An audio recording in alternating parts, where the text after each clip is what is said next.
Okay, good morning. Good to be back. Baruch Hashem. Right, I really did miss learning with you guys. Likewise. And I'm grateful for the opportunity to continue learning. So, we are continuing in this sugya. We won't get through it all today. There are 3 teshuvas that I want to go through with you. And then we'll probably move on from there to some of the more to give you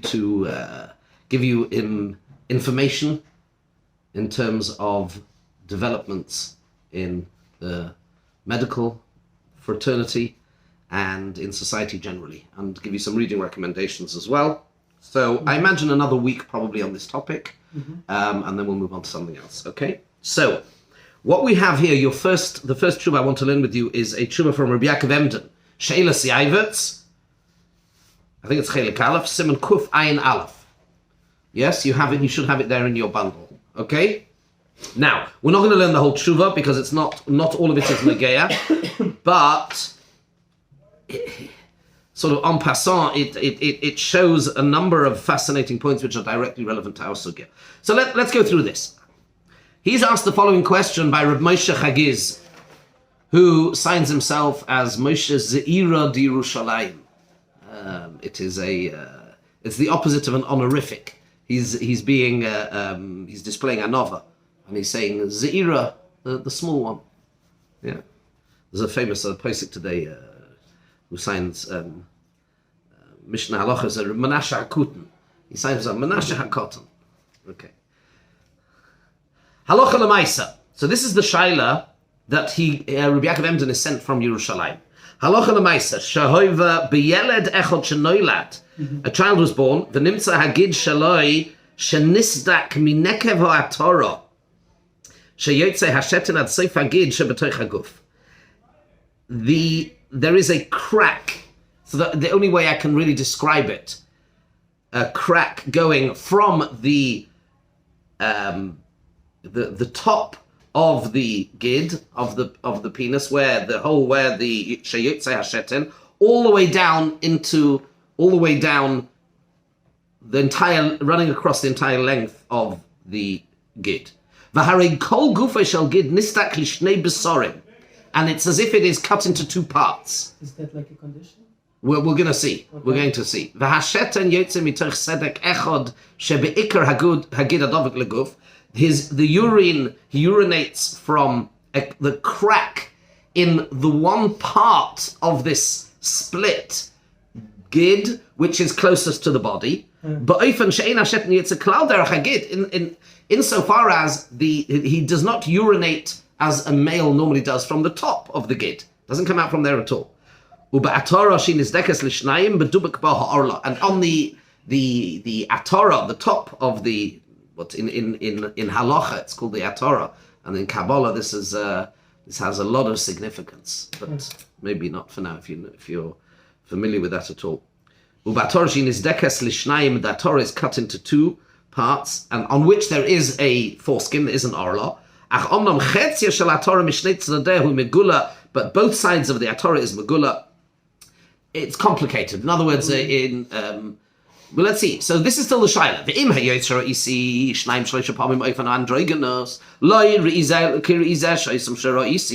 Because, says Rabbi Moshe Chagiz, my experience with androgynous, hermaphroditism, and I have seen a number of hermaphrodites, and they all appear to be somewhat different. Because in the case of the androgynous, their gid was sholem, like everybody else's, v'ro'i lebia, and in essence would be theoretically possible to be intimate, sexually intimate with a woman. Avol b'tinok zeh, but in this case, the muskim etzli ve'etzel kol roye shemesh, where it is absolutely self-evident, de'eno yochel lovi b'chlal klal b'chlal anoshim. There is no way he is going to be able to perform sexually as a male. Therefore,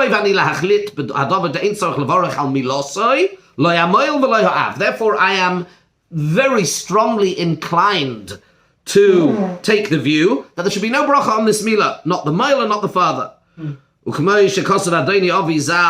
Bechelik Beis, as his father, Paskand, in Halachas Ketanas, Delivery Akoil Batam Amilu Gdele Sakein, Ha'ever Ulamaitana Osoi, according to the Sefer Achinuch and others.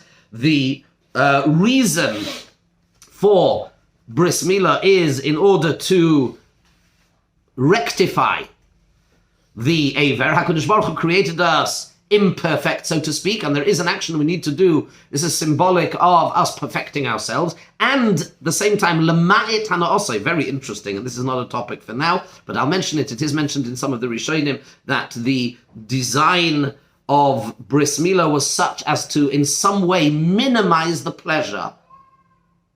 Lama'it Hana This, V'harei Hocha Botla Muvatelas Hana but in this case, from that perspective, there'd be no point in it because he can't anyway perform as a man. It's impossible for him to have an erection, etc. Therefore,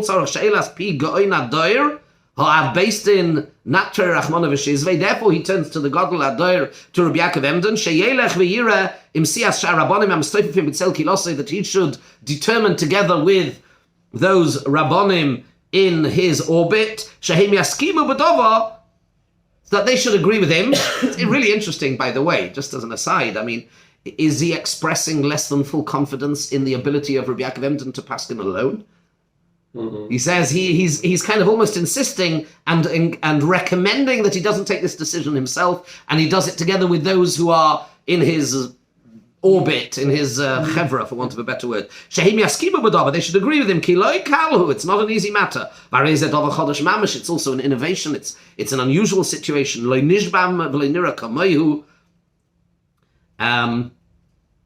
never come across this before. And I've said enough. Basically, he says, Rabbi Yaakov Emden should choose and not me. Signed by Rav Moshe Chagiz. Then the Av Beistin, presumably of Yerushalayim, then, is Yechezkel Katzinella Bogan. Interesting spelling, by the way, with a pay. And he says as follows. That's the next piece. If the Mohalim agree to perform Bris Milah, which itself is a fascinating observation. Who says what does it have to do with them agreeing to perform? Surely the Rabbonim have to decide whether there is a Chiyuv Milah, and then they should do their job. Fascinating how he empowers the Mohalim to decide whether or not a Bris Milah should be done, assigning to them some expertise maybe in this area. Fascinating. Mm-hmm. But if the Mohalim agree to do Bris Milah, definitely a bracha is required. Afim Atan, Rav Moshe Chagiz said that there would be, you shouldn't do make a bracha. Why not? Because the reason is in order to be masakein the Bris Milah and to minimize pleasure. But in this case, it's not possible anyway. Mm-hmm. So he says, Ein av afim hatam nitan misinai. Even if the reason that he discusses is correct in its origin, onu ein lanu ela ma sheinenu royos. We don't paskin purely on the basis of the applicability of the reason or not. We have to go on the basis of what we see. In other words, if there is a chiyuv milah, if halachically there is an obligation to perform bris milah, then you do so with a bracha. No obligation, no bris milah at all. There's no concept of sort of this halfway house of saying because of the reason, the ta'am, the reason of the mitzvah, which doesn't apply, you do the milah, but no bracha. He says he doesn't like that. Are we Dorish Talmud Dikra? You should know, for your general knowledge, very famously, Ein halacha Rabbi Shimon to Dorish Talmud Dikra. Rabbi Shimon, in many places in Shas, very famously is Dorish Talmud Dikra. He looks at the reason given for a mitzvah as being determinative and definitive in terms of whether or not it applies. We don't pass it like Rabbi Shimon. Even if the Torah gives me a reason, that is only potentially one of many, and it doesn't. Rakam kubalim doshim v'neistim tam. Yes, you can give reasons, but that does not become then the sole determining factor. Al Kain therefore says that based in ledati levarich berachas hamila va'af androgynous tzarich levarich. Even in the case of an androgynous, there is bris milah on an androgynous. That is the end of the shaila. Let us see what Rabbi Yaakov Emden has to say, and we're going to skip. But we're not going to do the whole thing. Okay, it's not all relevant for us.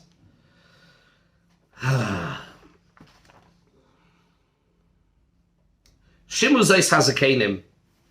Ha-hoiso Zeis B'Yimechem V'im B'Yimei Avoseichem. He starts off very floral, flowery prose language. You need to get used to also sometimes the style of writing in Shuvas where, depending on there are different Mechabrim where they make liberal use of sometimes psukim and phrases from Gemara for I don't know whether this would be called literary effect, but it's a style. It's a style of in rabbinic writing. So look at this. Shimu zeis hazakenim. Ha-hoiso zeis b'yimechem v'im b'yimei avoseichem. Right? The Meshech Chochmah and many others. You have to understand, Tanakh and Shas was shogur b'fihem, and that's the way they thought. So they would, they for example, let me give you, there's so many examples. Rabbi Ovadia Yosef, Zechon Avrocha, used this liberally, and many others do as well. So I'll give you just some quick examples. You should be familiar with the phrases. So, for example, when as you know, Rabbi Ovadia Yosef was very much into the Shulchan Aruch. Ein lanu elo divrei Maran, the Beis Yosef. So, a pasuk in last week's parasha, right? Where they took all the grain from Mitzrayim, and it was all huva'ah beiso Yosef. It was all brought. All of the grain in the famine was brought into. So he will sometimes use this as an expression when he talks about that the Beis Yosef has gathered all the different opinions of the Rishonim. He will say, "V'nikbetzu yachad v'kulam huva'u beiso Yosef," which is just, if you're sensitive to it and you know psukim and gemaras, you will pick it up. There's the Meshech Chochmah and many other Rabbanim use this. Or another one always when he talks about somebody changing his mind, the Rabbi Yosef will say sometimes Hadahu lechol chasidov, and many others. Anyway, so says Rabbi Yaakov Emden. First of all, Gam anochi hatzoir nikroi nikresi lirois hayeladahu ulayin lechavis dati. I was also asked. Now, I don't know where this kid was, because Rav Moshe Chagiz was in Yerushalayim. Either way, he says, I was actually asked to give my view on this, and I observed. In other words, Rabbi Yaakov Emden said, I was there, and I've examined this child. V'ro'isi, and I saw Shahagid b'toilad soyoya shosu ala orkoi migabe v'chalitzim mecharitz poches mechatzi uva l'mato Yerushalayim. He then he gives his observation of the situation with the genitalia, and then in the brackets he takes Rav Moshe Chagiz to task for not describing it accurately. Okay, and then the main point is he says, look in the next paragraph. He says, "V'hinei lemara eina," on the next column. "V'hinei lemara einai shopatati nekeva gemura hi lechol dover."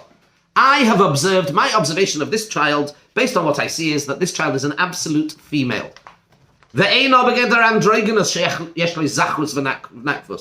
not at all to be compared to an androgynous, a hermaphrodite who has both genitalia.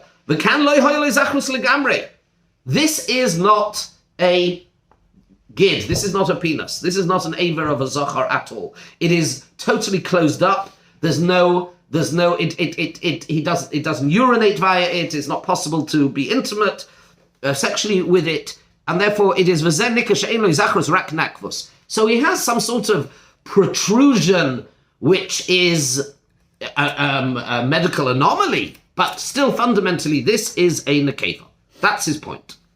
He can't have he can't get an erection. He can't perform this protuberance. This thing is not a kid. This child is an akeva.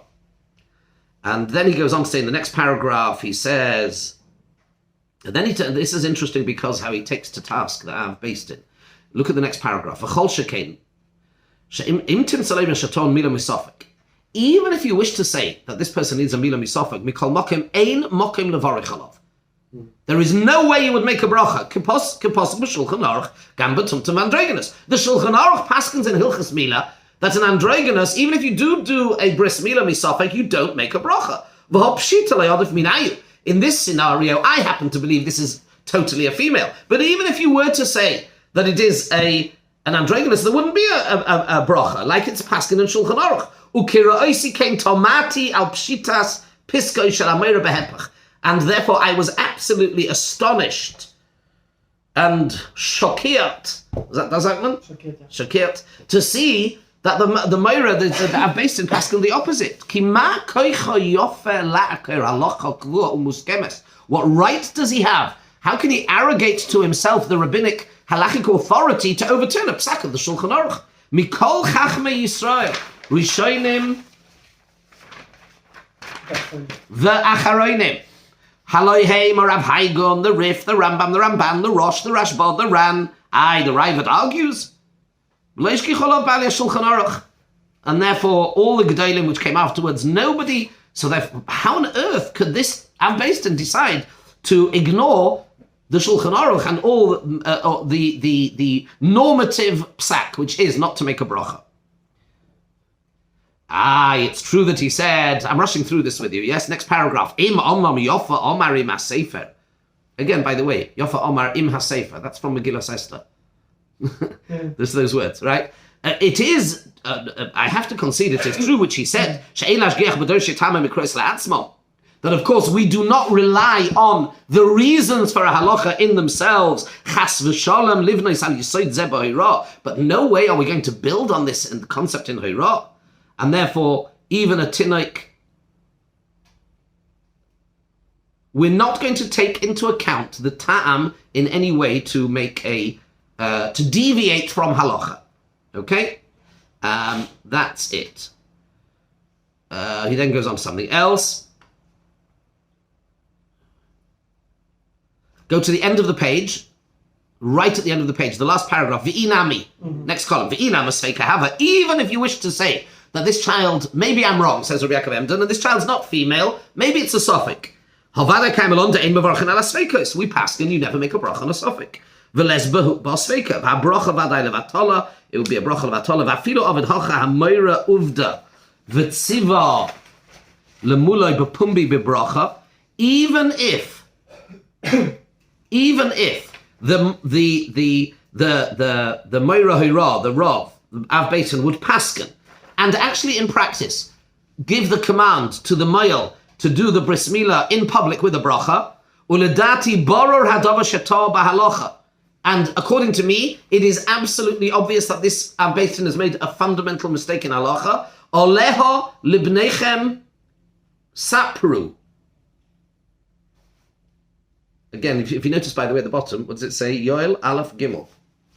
Again, he's lifted a phrase from Yoel. Tell your children, Aleha livnechem sapru, tell your children, Ki moiret sivalomul nekeva bebeis hakneses, that the Av Beis Din, tell everybody, publicize the fact that the Av Beis Din made a mistake, and he commanded to do bris milah with a minyan to a female in shul. Oops is an understatement. Mm-hmm. But anpei and do so, but anpei be'asor lepersume milsa.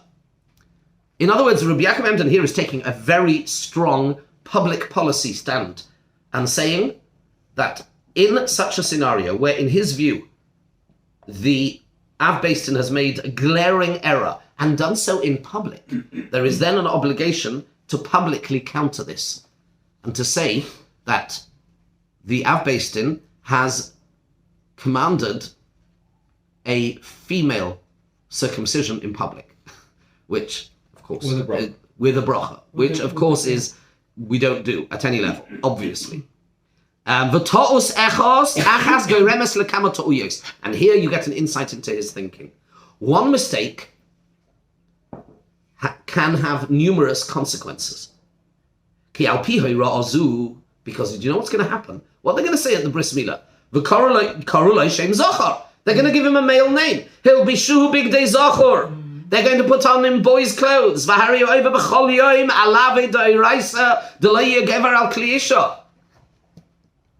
If the person is halachically male, then what you've done is you've then also been over. They're going to dress him inappropriately every day. It'll be over a lav. He's then going to have a period. And they're going to say, oh, it's Tahar. He's a man. V'nimtza machshel atzmai ula'acherem be'issur kores chas v'shalom. And we could end up with an issa kores. V'yovei lehisyachedim ho'anoshim.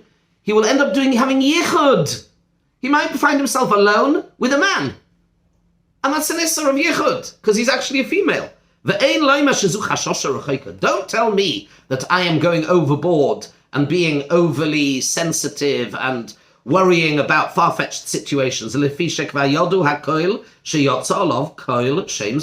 everybody will know. If we were to allow and perpetuate this mistake, then as far as society is concerned, this person would be a male. Klal Yisrael are not choshud for homosexuality. So if that's what you're going to say, Amarti shezeh hevel. He says, that is rubbish.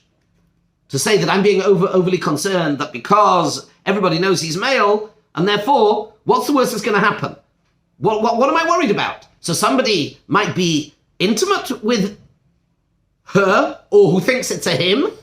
That's not going to happen, because Klal Yisrael, by the way, this is an interesting concept. Klal Yisrael, generally, there's no yichud with a male. Klal Yisrael are not choshud for mishkav zach, for homosexuality. There's no chashad, therefore there's no yichud. Mm-hmm. So what's going to happen? Klal Yisrael, that won't be a problem. Because in the eyes, he's asking on himself, why am I so worried? Surely in the eyes of society, this is a bona fide male, right? And therefore, what's the worst that can happen? Nobody's going to be intimate with a male. We don't do that sort of thing. So what's my problem? He says, Zeh hevel. No, that's rubbish. Ki hu ba'atzmi yodea she'einenu zochar. She knows that she is not male. V'yovei lehisaves lezochar levakish tafkidoi. And her biological, hormonal, psychological imperative and essence and identity will desire relationship with a male. Because that's who she is. And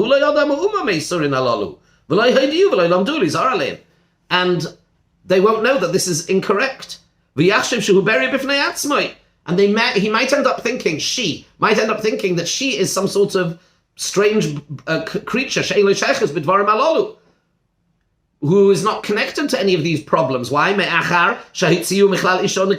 Because they are treating this person not as being female. Therefore, there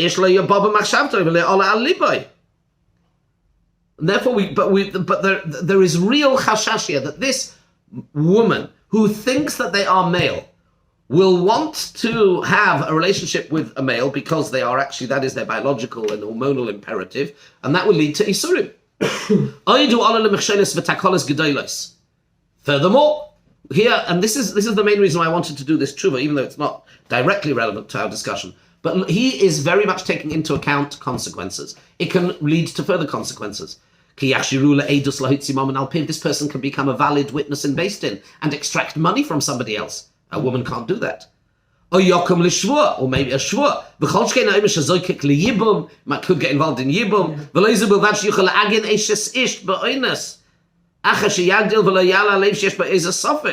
It could lead to concepts of aguna.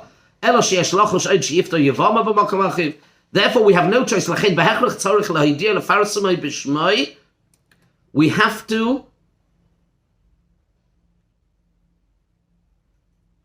We therefore have to publicize this person's name. And now here in the brackets, he gives the person's name. Haloi hu Yosef bar Kalman mibnei Kehila Kadesha Altona. She is known currently as Yosef, the son of Kalman from Altona. V'toiv hayalei likroi lo Yosef. And really, she should have been called not Yosef, but lo Yosef. Altona like Hamburg. Yeah. And really, she should have been called lo Yosef, which again is a play on a number of different psukim. Lo Yosef, etc. Lo Yosef. Kedei lahosem michshel miderech harabim ki klal Yisrael zeh b'zeh arevim. We have, and here he brings in something else important. We have a duty to look out for each other. Matzdike harabim yazhiru kazera rakia and here kechavim v'sunafim menei churba. He went, and furthermore, it's going to get really complicated when this person grows up and wants to marry a woman. Looks as if might want to marry a woman. Looks as if they're male. And that's how he finishes off. That gives us an insight in terms of public policy, which is interesting. Now, yes. Here you said that in the beginning, the Rav argued with the description of the case itself. Correct. Yeah. So maybe that the Av Bestim, that he paskin on the basis of an androgynous. He writes himself. All right. And on that he's saying on androgynous you also don't make a correct. Very good. We have two more tshuvas now to do, much more modern tshuvas, and I want to start with the tshuva which is in the Sefer Shalos Tshuvas Rabbonei Europa. Tshuvas from a Rav who I know, Reb Chaim Rappaport. I actually reached out to him because he is he's very knowledgeable. I mean, he's a massive Talmud Chacham. He knows a huge amount. But I wanted to get a copy of this and other writings from him on the topic. Now, he, at the time, was the Rav in Ilford in England. And this tshuva was written in 2004, I think. I believe. That's modern. Yeah, relatively. And here at the time, I imagine he was probably still serving on the Chief Rabbi's cabinet. I think he was his go-to person. He was a spokesman for medical ethics, which was one of his big areas of expertise. So I reached out to him, and he directed me here, and some other stuff as well, which I will get to. I'll put in the folder. Okay, so this is here is and he wrote a tshuva. This tshuva was actually quoted, since has been quoted quite a bit. But here we take a slightly different angle. Here, let's have a look. Gerus la'orel sheshina minoi al yidei nituach. This is a gerus related question. And again, excuse me, this is definitely one that you, could potentially come across. Here's the case. Done. Begoy she'ovar nituchim l'shanoisim izochel in the keva. A Gentile underwent surgery to, sometimes it's called SRS. It's got different terms, and they keep moving, gender reassignment surgery or sex reassignment surgery. Anyway, so this Gentile underwent surgical procedures to change their gender from male to female. What do we do? And wants to convert. I wants to convert to Judaism. So this little bit here is, by the way, this is common in some of the more modern tshuvas. It's useful. It's kind of a quick index of what they're going to say. So the question would be if he's an oral for life? Let's see. Okay. That's going to be one of the, yeah. So maybe divrei poskim shebenichrusu agid gerusu b'kabbalas mitzvos bilvat. So first of all, we're going to discuss the words of the poskim who say that if a person does not have an aver, a male aver, a penis, then in such a case, then how does such a person do gerus? Only through Kabbalah's mitzvahs alone. Tvila and Kabbalah's mitzvahs. There's no mila. No mila if you can't do bris mila. That's what we're going to discuss, number one. Mekoir hayalfusa, and the source for that. Then diun misheni madino shel adam zeh she'at yesh le tzuras guf keisha v'kol keisha u'malab zeh divrei achronim shedonu b'chi agavna. Then what is that person's status? Who are they? Mechalek ben arayas b'din adom lezeh ben ametzias ben idonenu. Can we differentiate between the different tshuvas and this reality? Masakim kol hakoshim legair l'odam zeh, and then summarize all the challenges associated with this gerus. Okay? Here, goy, she'ela. Goy sha'avan nituchim l'shanas tzuras gufay mizochel in the keva. V'hishtana tavnisa v'tzurasa v'koyle marisa ke'isha. U'shmoy keshem she'isha. Misnayig. In other words, he looks and dresses and sounds in every way like a woman. So wants to become a ger. If you can't do Mila and Priya, that's number one. And then, so there's one challenge. The first challenge is the gerus procedure. That's the first challenge. And then secondly, if we do manage to establish how to be Megaya such a person, who are they? What are they? Okay. And this is already quite a loaded expression, as we'll see. I have found, he says, we find Makor for this psychological malady, this psychological illness, which causes people, which causes people to change their gender. Mipirush, and I think we once saw this, the Ibn Ezra on the Pasuk, Ve'ezocha le'tishkav mishkavei isha. Did we mention this? Do you remember this? Which one? The Ibn Ezra on the Pasuk, Ve'ezocha le'tishkav mishkavei isha, the Pasuk which talks about the prohibition, the Isra of Mishkav Zachar, says the Ibn Ezra, V'yoymar Rav Chananel Zal. Rabbeinu Chananel, yeah, we mentioned it briefly. Rabbeinu Chananel says, Ki yesh mi sheyichadish begufay kitzuras basa isha, v'zeh lo yitochen b'toilada. There are those that innovate and create in their body to be like a woman, and this is not possible naturally. That's what he seems to say. Because of our Shulchan Aruch, v'im nichras agid, the Shulchan Aruch in Hilchas Geirus, I think it is. Yes. Im nichras agid. What would be if somebody, I don't know, for whatever reason, does not have a bris milah? Ein milosei akeves min is gayer. B'sayga lo b'tfilah. Mefurish in Shulchan Aruch. Somebody doesn't have a bris milah, wants to do geirus. How do you do it? Without bris milah. Ubetur moisei v'kachos of going soris shabal is gayer nichnas talches kanfei shchino keisha. And the Torah also brings, in the name of the goyin, not sure which goyin it is, a seris, a eunuch, somebody who's been sterilized, castrated, who wants to be do geirus. He enters into the covenant of geirus like a woman. Uma shemazkir isha. What does it mean when it says like an isha? Kavanos and mashakos v'gemara b'yivamos. He's referencing the Gemara in Yivamos. The Gemara says, Tanu Rabbanon, Ger Shemol V'loi Toval, Rebelezo Imahari Zeger. That's Mila alone is enough. Shekei Malzina Babi Seinu Shemalu V'loi Tovlu. We find our forefathers, Malu V'loi Tovlu. What would be the other way around? Tovlu V'loi Malu. Rabbi Shua says he's a Ger. Shekei Malzina B'imahois. Our mothers do Tvila without Mila. Rabbi Shua also learns from the Avos. Rabbi Lezer also learns from the Imois. Chitei Me'ein Donin. So there's a suggestion in the Gemara discussion whether you can learn out something which is possible from a situation where it's actually practically impossible. That's a discussion. Tosfos says that if Tosfos over there says Umihu im nichras kol hagid, if he has no gid at all and he comes to do a geirus, then it does not make sense to say that his inability to do bris milah, because unfortunately he does not have a milah, that should prevent him from becoming a ger. And in those cases, Rabbi Yossi and everybody else would agree, tefillah alone suffices. But that's only for natural cases, not operation. Very good.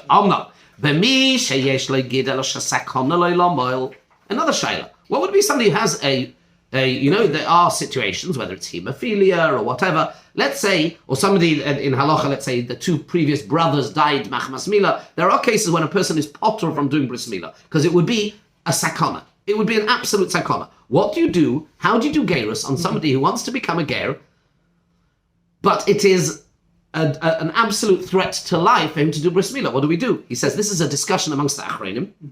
Because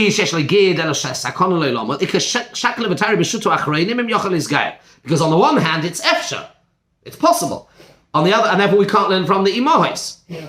So this is a discussion in the Zecher Yitzchak, Tzofnas Paneach, Chazoin Lemoyed, Das Kohen, Har Tzvi, Sridei Eish, Ubetshuvas, Hagonim Chaim Oizer, Hiskim Imoy, Ubeshut Melamed Lahoyel. So that's a discussion amongst the poskim. Not so simple. V'hinei, Poshut Kebayata B'kutcha, Shagoy Zehu Kazocha L'chol Dvarav Kasher Nivra. Of course, he says it is absolutely obvious that this guy is a male. And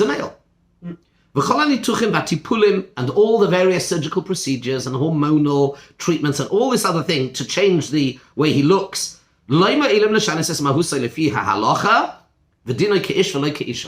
Rappaport is absolutely unequivocal, no ambivalence at all. Such a person is male. The fact that they may have had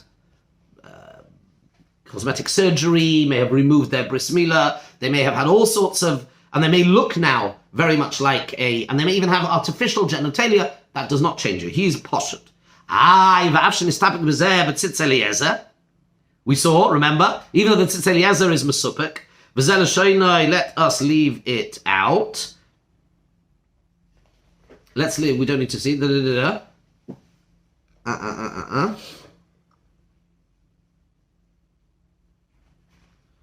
Where's it gone? Where does that quote finish? I can't find the end of the quote. 1 second. It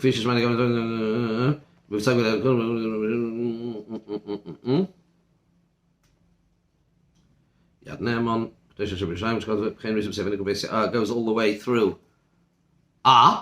Sorry, the quote goes all the way till the end of the paragraph. Next paragraph. He says, with the greatest of respect, you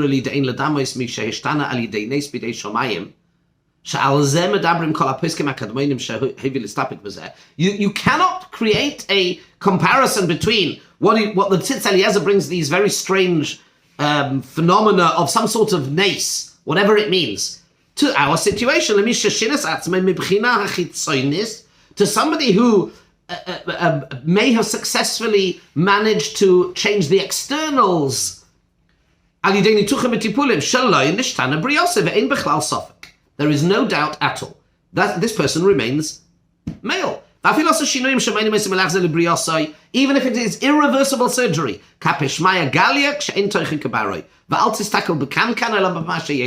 The externals are irrelevant.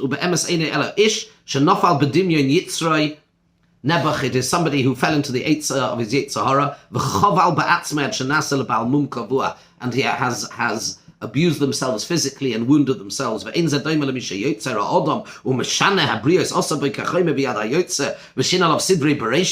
can't compare it. Can't compare it at all.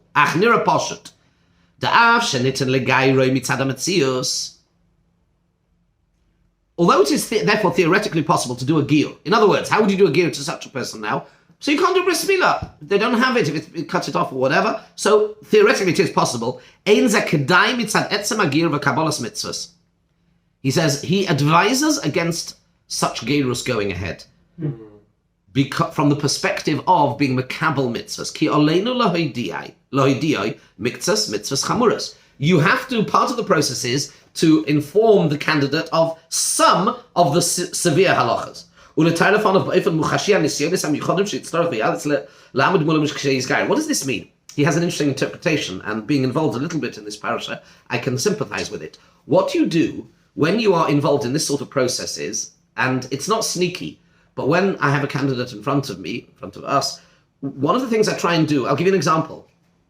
Something I did not that long ago was with a vegan.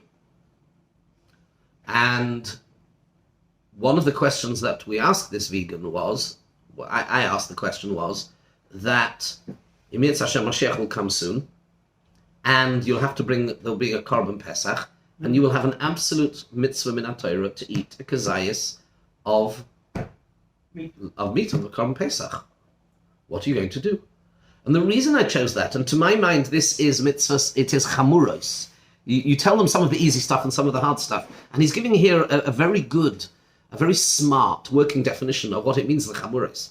What it means is, what are the things which for you really define your identity? What is going to be your big challenge? And for this woman that I was talking to, her big challenge was going to be, will she eat a kazayas of the Korban Pesach? And I deliberately chose that because otherwise you can get round and say today you don't have to eat meat, and Rabbanon, whatever, I don't like meat, or maybe she'll... So I tried to close her down. That's why I used the example of Korban Pesach. And to give her credit, without hesitating, and that's what we were looking for, without hesitating, she said, I wouldn't like it, but if that is the mitzvah, absolutely, unequivocally. She didn't hesitate. She didn't flinch. I looked her in the eye. You have to be able to, you need to... part of acting as a dayan is understanding the person, having the chokhmah, the people and the street smarts of understanding what's going on. And she didn't flinch, she didn't hesitate, she didn't know the question was coming, and she shot back immediately. A very honest answer. She said, I'm not going to like it, and I hope I can keep it down, but if that's the mitzvah, I'll do it. And that was important. So he's saying, in this case, do you know what we're going to have to say to this person? For him, what's going to be the chamuros? Is going to say to him, you are going to have significant challenges if you go ahead with this gerus. You are not going to be allowed min Torah to wear the clothes that you are currently wearing. If you are a zachar, you have to dress as a zachar. Yeah. You have to, if you get married, you have to marry a woman. And that is, and therefore, Rabbi Rappaport does something very smart. He comes at this from a very pragmatic perspective and says, the problem is not the gerus, that bris milah, no bris milah. This person is a male, Right. and therefore, if they don't have a gid, yeah, so we can do the milah without. But how are they going to, but he questions the ability of this person to really be makabel mitzvahs. And that's, when he was a guy, he could marry a nochris. Once he's a ger, he can't marry a man. He's a zochar. Last page. And to say that he should remain single, so maybe the person will say he's single. Not a good idea. And this is somebody clearly who their sexual identity plays a very large role. It's very unlikely that they're going to really agree to be celibate. It's not going to happen. He'll have to wear male clothes. It'll be also to have yichud with women, not to sit in the Ezras Noshim. He'll have to daven with the men and to keep all the mitzvahs of Zman Garama. And he feels like a woman, and in other words, he's therefore basically saying, Bad idea. And he says, therefore, really, if we want to think about what's in this person's best interest, we would have to say to them, and here he uses a language of the Sri Eish. Maybe being here, we should use this. Look at this last paragraph. In 3-4 lines in, it is better to remain a Gentile.